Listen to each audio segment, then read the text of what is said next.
சப்பாத்தியை நல்லா பிணைஞ்சி வச்சுருக்கேன், பிணைஞ்சி உருட்டி வச்சுருக்கேன்.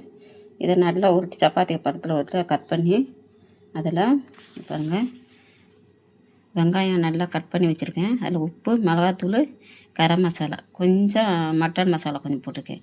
நல்லா பிணைஞ்சி நல்லா வச்சுருக்கேன். பாருங்கள் முட்டையை சேர்ந்து ரோல் பண்ணி எண்ணெய்க்குள்ளே போட்டு எடுக்க போகிறோம். இருங்க நான் எப்படி செய்கிறேன்னு மட்டும் காமிக்கிறேன். பாருங்கள் இந்தளவு உருட்டி இந்தளவு கட் பண்ணிக்கணும். இதில் லைட்டாக மேலே எண்ணெய் தேய்ச்சிக்கலாம். பாருங்கள் இந்தளவு வச்சுருக்கோம். இதுக்கு மேலே முட்டையை மேலே வச்சு ரோல் பண்ணலாம்.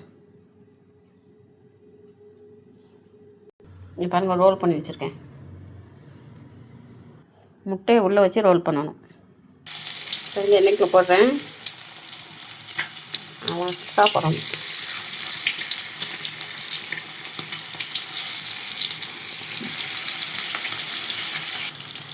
பாருங்கள் எவ்வளோ அழகாக வந்திருக்கு பாருங்கள். போடையெல்லாம் அனல் கம்மியாக வச்சு போடுங்க, இல்லாட்டி ஒரு மாதிரி தீஞ்ச மாதிரி ஆயிரும். பாருங்கள் ரெடி ஆயிடுச்சு. இதை அப்படியே எடுத்து தக்காளி சாஸில் தொட்டு பாருங்கள் அழகாக இருக்கு.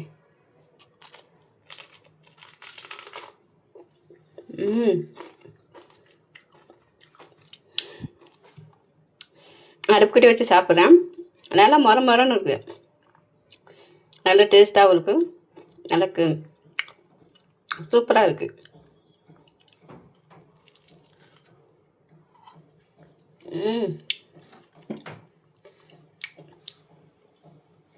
அவ்வளோ சூப்பராக இருக்குது. அடிப்பொலியாக இருக்குது. இங்கே பாருங்கள் இது ரெண்டாவது. ஒன்று ஃபுல்லாக சாப்பிட்டு இது ரெண்டாவது சாப்பிட்டுட்டு இருக்கேன்.